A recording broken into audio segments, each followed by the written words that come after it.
Reports are that the Philadelphia 76ers are looking to move on from Matisse Thybulle, and the Chicago Bulls could be in play. Should the Bulls go after Thybulle this offseason? Let's talk about it, starting now.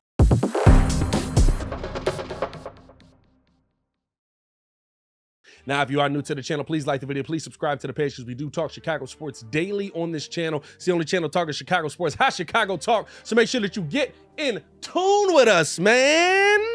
Listen, it's going to be an interesting offseason for the Chicago Bulls because the biggest thing the Bulls want to do is shore up this bench. And we saw this report today from Sean Devaney, who said that the 76ers could be looking to move on from Matisse Thybulle. They don't feel like his three-point shooting has really improved at the pace that they would like it to. You know, he did shoot 44% towards the end of the season, but in the playoffs, after knocking down his first two, he was unable to knock one down and only shot 18% in the playoffs, to the point where they had to bench him because even with his stellar defense, he was just such a liability on offense. And so he's been linked to the Chicago Bulls now because of Mark Eversley. They said that he was such a big proponent of getting Thybulle in the building, right? He was somebody that pushed for Thybulle in the draft back in 2019, got Thybulle in there with Philly, and really hoped that they would develop into something, and probably still feels like Thybulle can develop into that player. He's only been in the league 3 years. But the question on the table is, should this be somebody the Bulls are interested in? We know we need to bolster up our bench.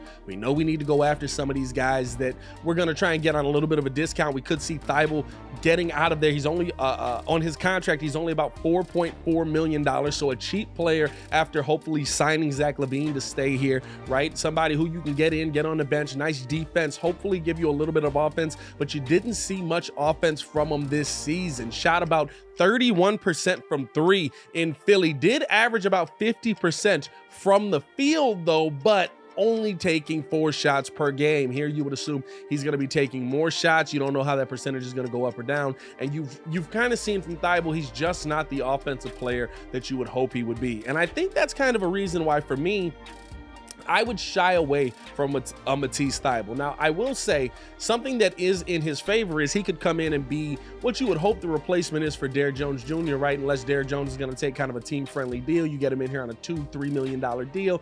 I don't know if that's going to be the case for Derrick Jones, right? I feel like I would rather have Derrick Jones just not at the $9 million that he was getting paid from Portland, right? And the one feather that Thybulle has in his cap is he almost averaged about 2 steals a game, 1.7 steals per game. He averaged 1 block per game, right? He's able to come in and give you that defense off of the bench. But the question mark there is, like, you wanted to bolster your bench, but what do you want to bolster your bench with? Now, before I continue with the video, I do want to know how you guys feel, man. Let me know in the comments below. I'll be down there talking with you as well. Do you feel like the Bulls should go after Matisse Thybulle this offseason? You might get hit with the YouTube ad, so drop a Y for yes and an N for no while that ad pops up. I think the part of me that shies away from Thybulle is on the offensive end, right? Because I know what he can bring defensively, but I also know what Alex Caruso can bring defensively, what Ayo Dosunmu can bring defensively. Not to say that I don't want to build up my bench with more defense, but I would like to have more defense with the offense as well. The biggest problem the Bulls had this season was the bench scoring for the bench, mostly based on the fact that your bench was in the starting position, right? And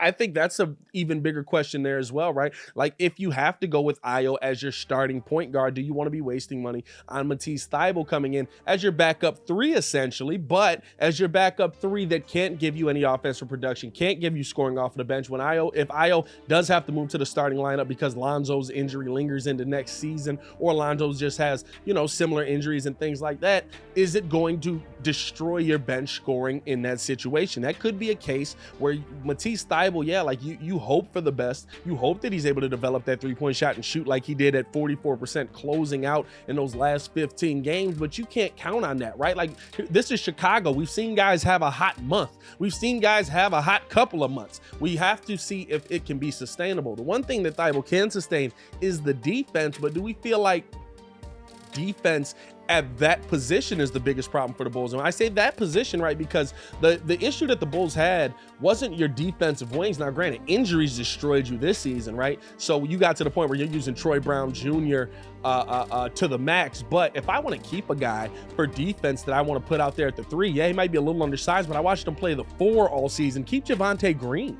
You know what I'm saying? Keep him out there because I know at least he can body up with somebody. He's going to give me that defense. And hey, guess what? He's still a high flyer and you might be able to go out and get a score on the other side. But let's be real. The defense that we need is inside the paint. The defense that we need is interior defense. I need somebody that's a little bit bigger than 6'5", 200 pounds down there to help out Nikola Vucevic defensively. I need to go get another big man to me. And while I love Matisse Thybulle's defense, his lack of offense to me is the biggest issue because now, hey, guess what? Alex Caruso can come off of the bench and give me top level defense. Ayo Dosunmu was one of the best defenders in the NBA before he hit that rookie wall. So I got defense on my bench. And guess what? My starting lineup, I've got defense as well. I've got Patrick Williams. I've got Lonzo Ball, assuming he comes back, right? Zach LaVine showed that when healthy on that knee, he could play a little bit better defense. And so I've got defense when guys are healthy, but I didn't have help for Booch on the backside. That to me needs to be the Bulls' biggest focus going into this offseason, as well as finding scoring on the bench.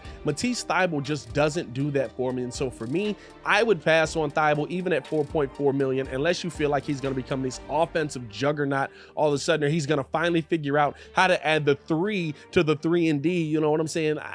I don't think that it would be a move for the Bulls that moves them in the right direction. But hey, like I said, I want to know how you guys feel on the topic, man. Let me know in the comments below. I'll be down there talking with you as well. Do you feel like Matisse Thybulle would be a good addition for the Chicago Bulls this offseason? Let me know in the comments below. Also, to continue watching our Chicago Bulls content, click the links on the screen or check the links in the description below. As always, man, it is your boy Pat the Designer back at it again. Y'all stay safe out there, Chicago. Peace.